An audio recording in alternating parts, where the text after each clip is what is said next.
Telephone spam occurs when telemarketing agencies make calls for commercial purposes. They are repetitive and often annoying.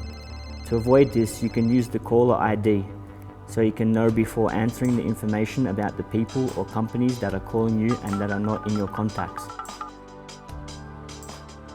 If you have a device with Android 6.0 and later versions, you can activate this function by opening the phone application, press on Settings and activate the caller ID.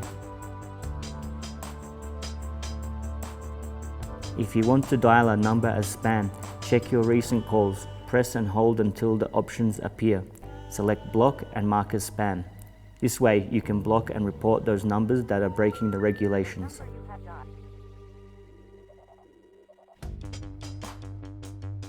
There are also tools that offer more complete services for registering your calls.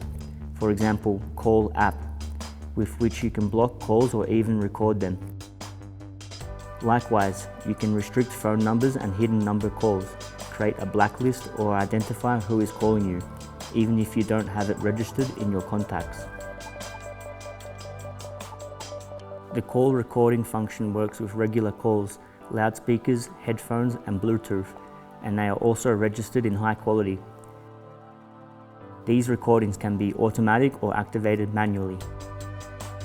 This application can also be integrated with social networks, which allows you to combine information and avoid having repeated contacts. Track caller location is another application that can help you avoid telephone spam. You do not need an internet connection for it to work. In addition to the caller ID, you also have the option to locate the place from where it is made, but it is important the phone has GPS connectivity.